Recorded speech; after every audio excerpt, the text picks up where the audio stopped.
Znamo li doista što se zbiva s nama i oko nas? Ako i mislimo da znamo, ipak se možemo zapitati koja je prava pozadina šokantnih novinskih naslova, nepredviđenih političkih dogovora i neočekivanih erupcija kriza i ratova. Nije li prirodno pomisliti da postoje tajni vladari svijeta koji bez našeg znanja nastoje povećati svoju moć i centralizirati poredak svijeta da bi ga lakše nadzirali? Je li toliko neprihvatljiva pomisao da nekolicina ljudi uz kavu dogovara podjelu interesa i procese iz kojih će korist izvući samo za sebe? Je li doista istrošeno izreći tu riječ? Urota. Ako ta urota, čija je namjera da svijet ustroji prema sve većoj globalnoj kontroli, doista postoji, onda ona mora imati puno segmenata. A svijet je presloženo mjesto da bismo tako veliku operaciju mogli obuhvatiti jednim pogledom. Ali metodom mnogo malih koraka to je moguće. David Icke, slavni istraživač urote, smatra da je jedna od tih poluga i Europska unija. David nije prvi put s nama, već smo s njim prošli osnovne korake razotkrivanja urote. Neki na to odmahuju rukom, drugi gorljivo prihvaćaju. Ako je sve to pogrešno, zabavit ćemo se. Ako je točno, bit ćemo nešto mudriji i oprezniji. Na kraju krajeva i liječnici savjetuju pacijentima da potraže drugo mišljenje. Što pričaju masovni mediji o Europskoj uniji više manje znamo.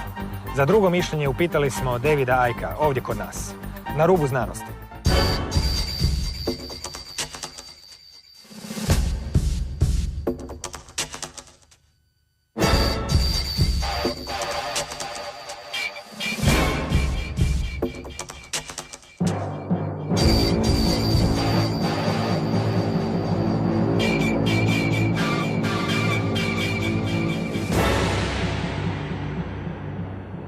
Dobar dan, opet u studiju na Rubu Znanosti. Vaše knjige, dakle, daju nam sasvim drugačiji pogled na povijest, svašta se iz njih može iščitati, pa tako i to da živimo u vremenu u kojem su tendencije prema koračanju, prema globalnoj diktaturi izraženije nego ikada i na svim kontinentima. Mi naravno živimo na ovom europskom kontinentu, pa zapravo pitanje i tema današnje emisije jest, na temelju vaših knjiga i istraživanja, kakva je pozadina nastanka Europske unije?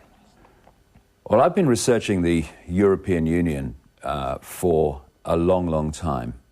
And coming from Britain, we've been aware of that going way back because there was many years when there was an argument over whether Britain would go in or when de Gaulle in France was saying no and all the rest of it. And then along came this man called Ted Heath, who became Prime Minister in I think 1970 to 74. And he has been pressing for British membership for a long time. He becomes Prime Minister and he signs us into what was the European Community, the common market. So from the early 70s, I think it was about 73 we went in, I've watched this unfold in Britain. And the effect has been devastating in so many ways in terms of control and dictatorship and laws and regulations. And so when I started investigating the conspiracy from the early 90s, one of the areas of focus, because of my background in Britain, was what is the European Union as it's become? What's behind it?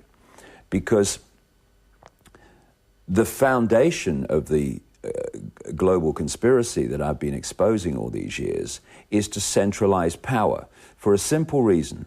If you have lots of diversity of decision making, then any central few are not going to have power over all that diversity. There's too many points for them to control to get the decisions that they want.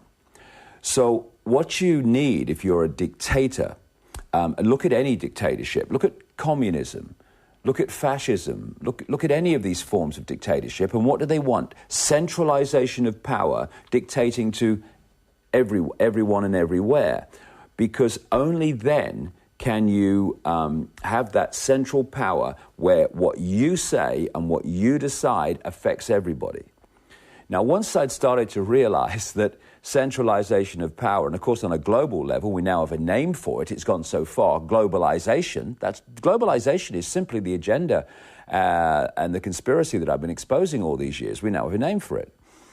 And so once you realize that centralizing power is key to it, then you've got to look at the European Union. Because what is that? there was a time when people were gathered together in tribes.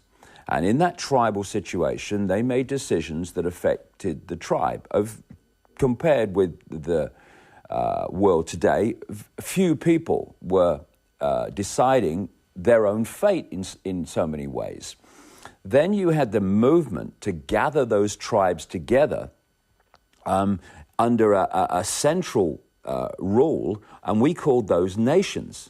What we call nations, they're just a gathering together of different tribes.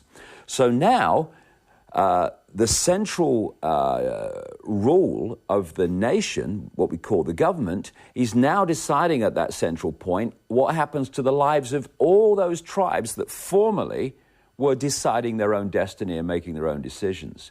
Now, because this conspiracy is a stepping stone movement towards a global dictatorship, then the constant movement to further centralization is essential to bring that about. So what we now started, or then started to see through the European Union, was the gathering together of nations under a central dictatorship, central rule.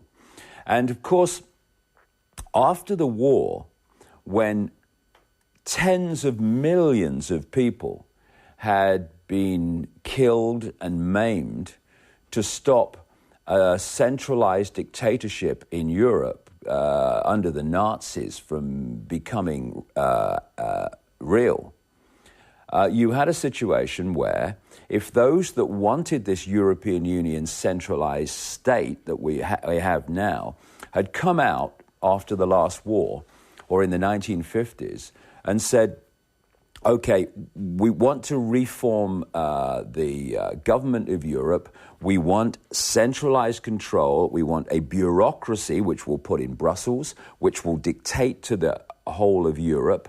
We're going to have a situation where that bureaucracy, whatever it decides, overrides any laws decided by national parliaments.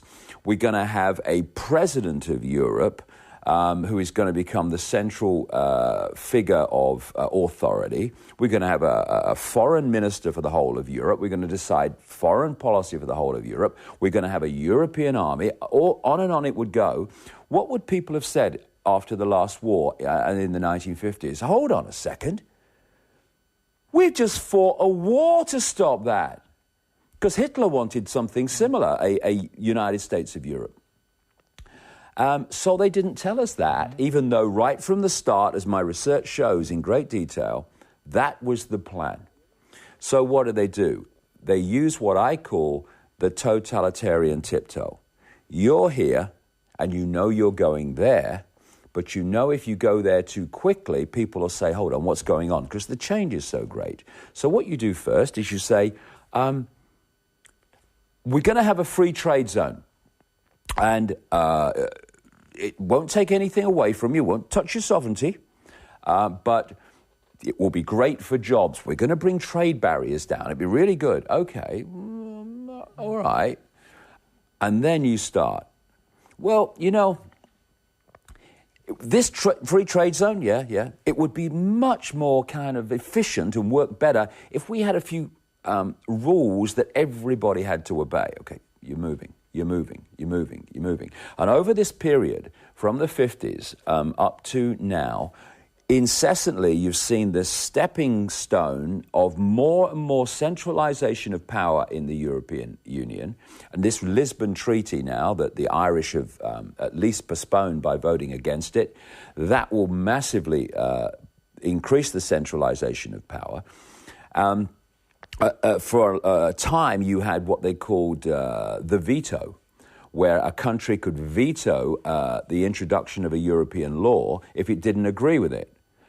That whole process of countries vetoing the laws is now being eroded rapidly, and what they want to get to is a place where there is no veto.